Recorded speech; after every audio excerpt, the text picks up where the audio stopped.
السلام علیکم رحمۃ اللہ وبرکاتہ۔ پیارے پیارے مسلمان بھائیوں اور بہنوں، امید ہوگی کہ آپ سب خیریت سے ہوں گے۔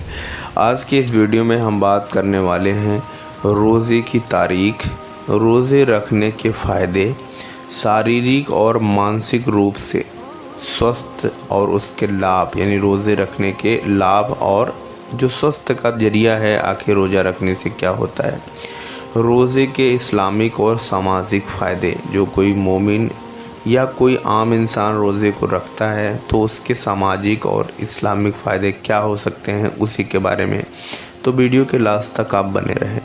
ہر بار کی طرح ویڈیو شروع کرنے سے پہلے ہماری آپ سے دلی گزارش ہے کہ اگر آپ ہمارے چینل پر نئے ہیں اور چینل کو سبسکرائب نہیں کیا ہے تو سبسکرائب کر کے بیل آئیکن کو ضرور پریس کریں تاکہ آنے والی ویڈیو آپ تک پہنچ سکے۔ ویڈیو اچھا لگے تو اپنے جاننے والوں میں ضرور شیئر کریں۔ تو چلیے ویڈیو کی شروعات کرتے ہیں۔ روزہ اسلام کا ایک ہی بہت ہی امپورٹنٹ پلر ہے، استھمبھ ہے، جو انسان کو آدھیاتمک، شاریرک اور سماجک فائدے پردان کرتا ہے۔ یہ اللہ کی رحمت اور مغفرت یعنی معافی مانگنے کا یا پراپت کرنے کا سنہرا موقع ہے۔ رمضان کے مادھیم سے انسان تقویٰ یعنی اللہ کا ڈر حاصل کرتا ہے اور اپنے گناہوں سے توبہ کرتا ہے۔ اس لیے ہر مسلمان کو رمضان کے روزے پوری ایمانداری یعنی اخلاق کے ساتھ رکھنا چاہیے۔ سب سے پہلے ایک ایک کر کے جانتے ہیں روزے کی آخر تاریخ کیا ہے۔ روزے کی تاریخ میں سب سے پہلا ہے قرآن میں روزے کا حکم۔ سورہ بقرہ آیت نمبر 183 میں روزے کا حکم دیا گیا۔ اللہ پاک ارشاد فرماتا ہے، اے ایمان والوں، تم پر روزے فرض کیے گئے جیسے کہ تم سے پہلے کے لوگوں پر فرض کیے گئے تاکہ تم تقویٰ یعنی اللہ کا ڈر حاصل کرو۔ یہ آیت ہمیں یہ بتاتی ہے کہ روزہ کیول مسلمانوں کے لیے ہی نہیں بلکہ پہلے کے سمدائے یعنی پہلے کی عوام، پہلے کی جنتا کے لیے بھی تھے، جیسے یہودی اور عیسائی کے لیے بھی یہ انوار تھا۔ اگلا ہے پیغمبروں کا روزہ۔ پیغمبروں کا روزہ کہنے کا مطلب یہ ہے کہ پیغمبر حضور پاک صلی اللہ تعالی علیہ وسلم سے پہلے بھی پیغمبر جیسے داؤد علیہ السلام روزہ رکھتے تھے۔ ان کا روزہ ایک دن چھوڑ کر رکھا جاتا تھا جسے ہم روزہ داؤدی کہتے ہیں۔ رمضان کا مہینہ کہنے کا مطلب روزے کی تاریخ میں رمضان کا مہینہ ایسا مہینہ ہے جس میں سورہ بقرہ آیت نمبر 185 میں اللہ پاک ارشاد فرماتا ہے، روزہ رمضان کے مہینے میں رکھے جاتے ہیں کیونکہ اسی مہینے میں قرآن کا نازل ہوا یعنی اوترن ہوا تھا۔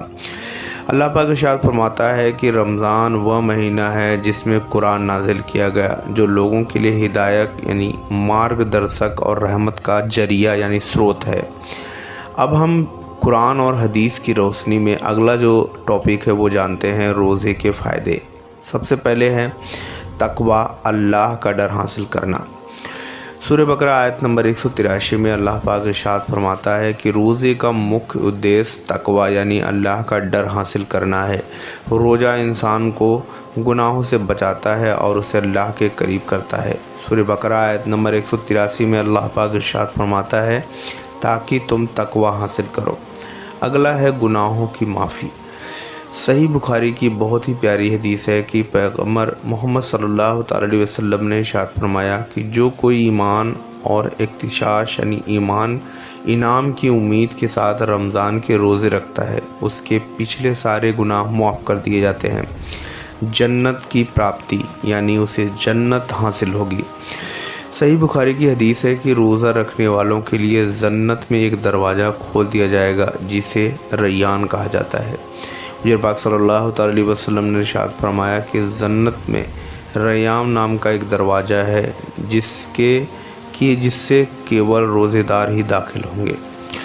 اگلا جو پوائنٹ ہے وہ یہ ہے کہ شاریرک اور مانسک سوستھ لابھ کہنے کا مطلب روزہ رکھنے کے جو فائدے ہیں شاریرک اور مانسک اس کے بارے میں سمجھتے ہیں۔ سنن ابن ماجہ کی حدیث ہے کہ روزہ شریر کو ڈیٹاکس یعنی بساقت پدارتھوں سے مکت کرتا ہے اور مانسک شانتی پردان کرتا ہے۔